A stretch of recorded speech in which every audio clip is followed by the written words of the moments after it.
presentations on the evolving Afghan situation and an opportunity that we wanted to avail to peep into our bilateral relations, and we did that. I briefed the Foreign Minister on my assessment of the Afghan situation, and I've shared with him that in the last 3 weeks I've had 24 interactions with different foreign ministers.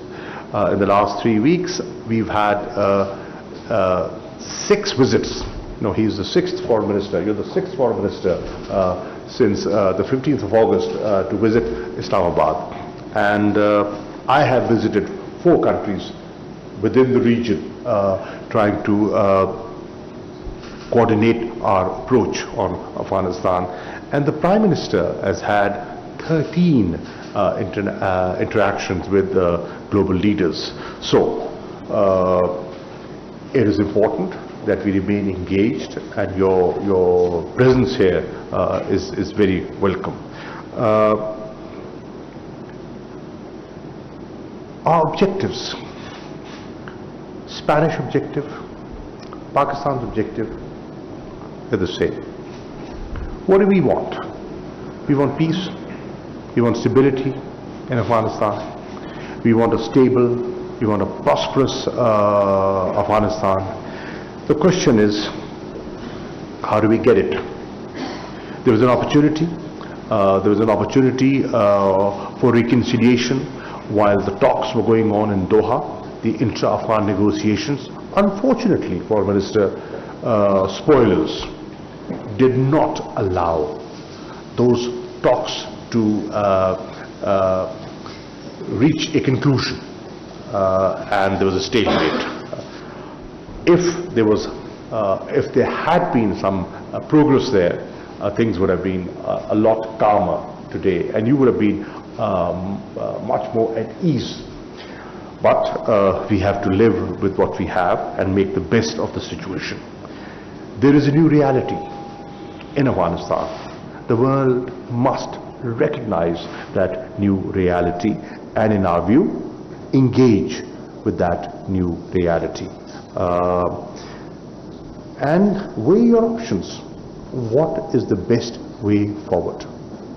In my view, the best way forward is international engagement as opposed to international isolation. Isolation will have consequences that we do not want. They will not be helpful for Afghanistan. They will not be helpful for the region, and eventually not be helpful for you. So we've got to adopt a new approach. The approach of intimidation, the approach of pressure, coercion has not worked. Let's accept that. And if that is correct, then we need to have a new approach. And that approach is incentivize positive outcomes. If there is a positive gesture in line with your thinking, for example, one of the 5 benchmarks announced by the High Representative after your meeting on Thursday and Friday that you had of the Council of Ministers, one of your objectives was safe passage. And yesterday, you actually saw safe passage take place. There was a flight out of Kabul to Doha. Now, that is in sync with what the Europeans had demanded. And if that is so, be positive and encourage them to stay on course. You know, this is what the international community expects. You've done that, well done. And we want to see more of that. So that is the approach, at least, that Pakistan and as a friend, I would recommend. Having said that, I also wanted to share with you that we have an interest in peace and ending the war, and that should be your objective as well. In order to do that, what we need to focus on immediately is the humanitarian crisis. we have to chip in. And I'm happy to learn from you that there is conference in Geneva, you mentioned, on that very subject, on how international players can contribute in averting the humanitarian crisis and generating funds for the people of Afghanistan. That's good news. Pakistan is contributing in our own little way. One of our aircrafts landed in Kabul yesterday with supplies of food and medicines. We will continue to do that through air and through land routes, and the international community should also do their bit. Economic collapse of Afghanistan will not suit anyone. It will not suit the region, it will not suit Afghans, and we must take steps to avert that. One of the ways is availability of resources, promoting activity, economic activity. And I suggested yesterday, along with the Qatari Foreign Minister, and I have suggested this to the Spanish Foreign Minister, that freezing of funds, Afghan funds, is not helpful. Please revisit that decision and see that if you're making an effort for humanitarian assistance, there is reasoning and there's logic behind that. And I think there is logic and reasoning behind unfreezing funds. Do consider that. We've discussed our bilateral relations, and I thank the Foreign Minister for the support Pakistan has received on the GSP Plus issue. They have been consistent, they have been supportive, and we expect them to continue supporting Pakistan as the review progress is undergoing. On FATF, I have informed and I've briefed the Foreign Minister on the steps Pakistan, the concrete and verifiable steps Pakistan has taken vis-a-vis implementation of the obligations that we had committed to. I've also asked the Foreign Minister to look at the opportunity, an early opportunity, for convening the 5th round of the annual bilateral consultations. That's a good mechanism, and we should use that mechanism to further our bilateral relations.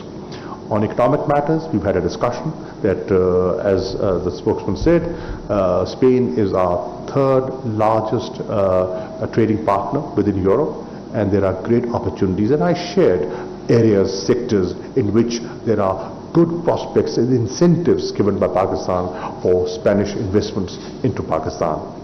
And finally, the travel advisory. Many countries have revisited travel advisories, and I would urge Spain to do so because of the changed security environment within Pakistan.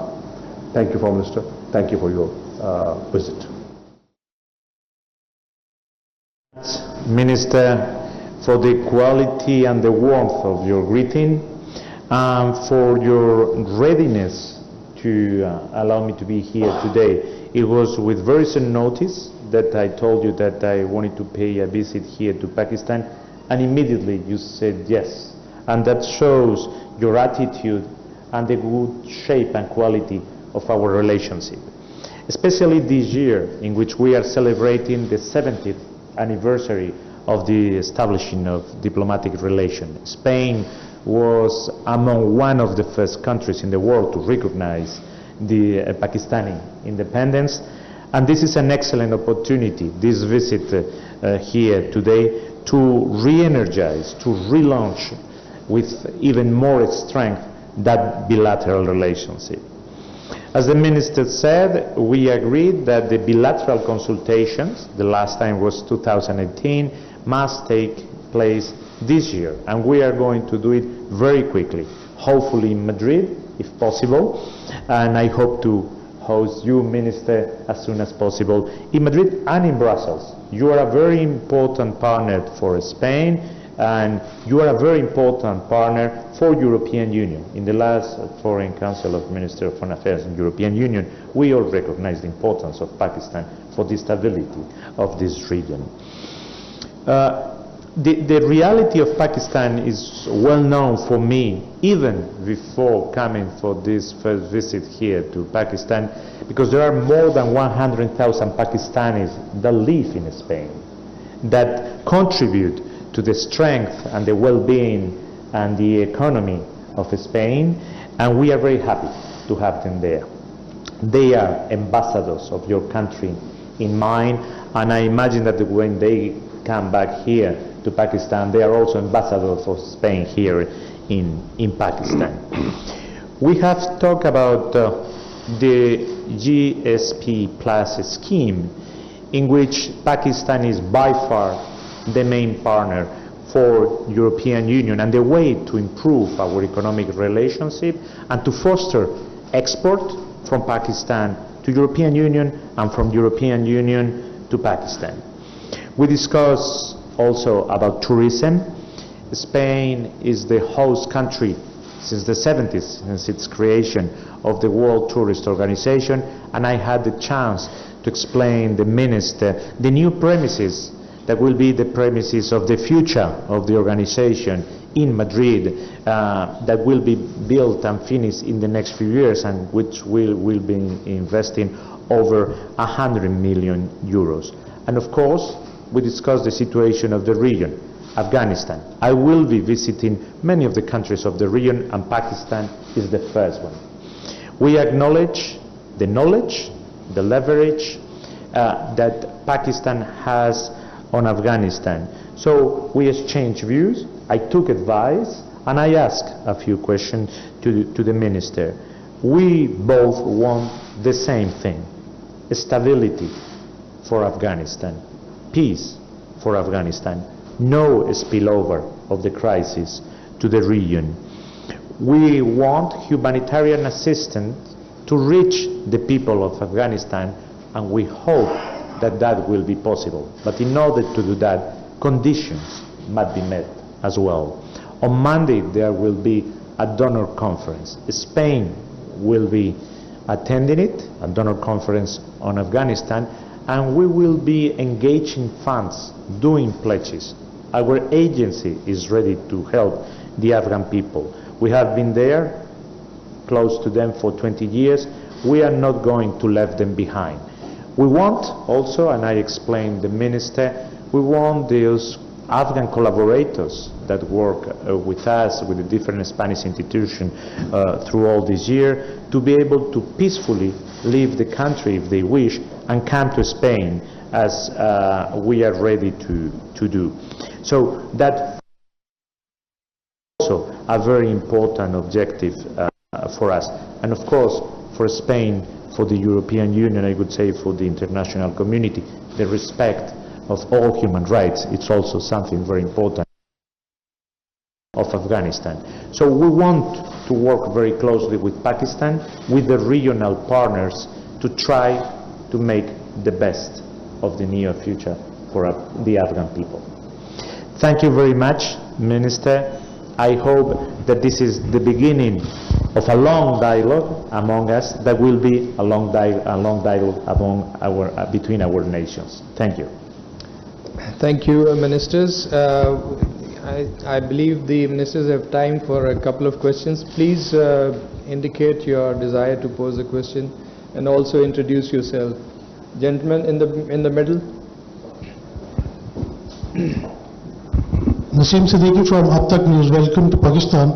I would like to ask you that USA and Western countries, they are very much interested in the human rights and women rights in Afghanistan. But when these things are in Kashmir, in the illegally occupied Indian Kashmir, so why Western countries and USA don't ask Modi about the human rights and women rights in Kashmir, please? Thank you. Well, I can talk on behalf of the Spanish government, and I can assure you that human rights and women's rights are always important for us in any region in the world. In this very moment, there is concern, I cannot hide that, about the situation of women and human rights and freedom of movement of those that have collaborated with us in Afghanistan, and that has been one of the sources of discussion. But for us, human rights is not something divisible. It goes all over the world.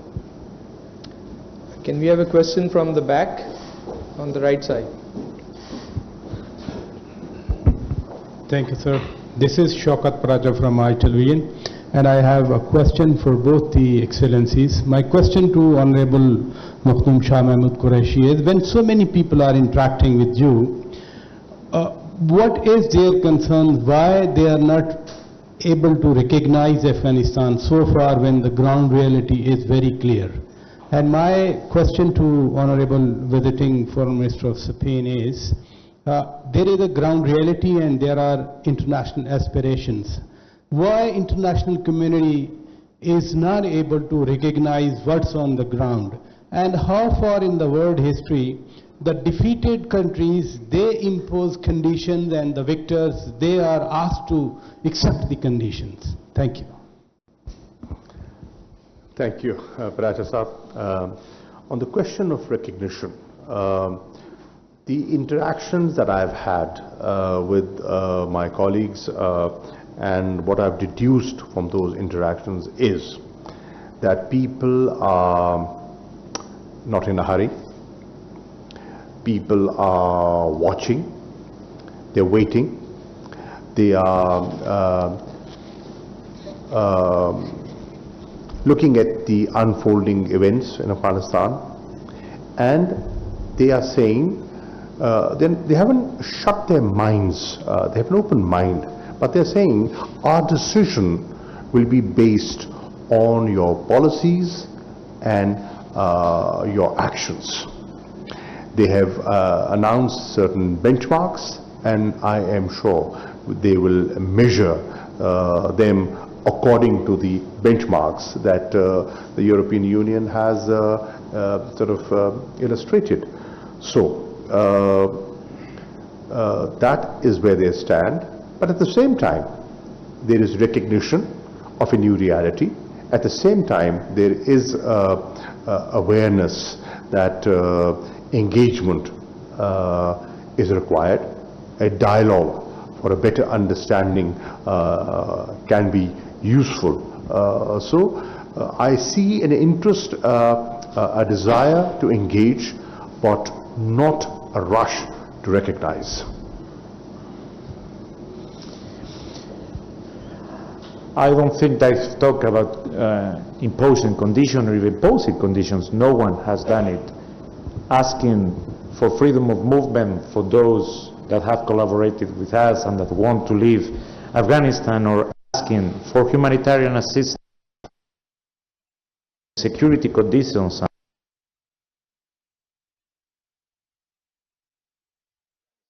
are not imposing conditions. It's something normal. There is nothing outrageous. It's just setting a framework in which we can have operational contact and be able to work with humanitarian assistance and getting those collaborators out. The question from the right. Excellency, this is Zaid Farooq Malik, editor of the Daily Metro Watch. As you note that the Taliban have announced their ops bearers and they are going to take oath on the day on 9/11. Your comments on that, and how can one country can ask to the World Bank and the IMF and the other institutions to seize the Afghan money?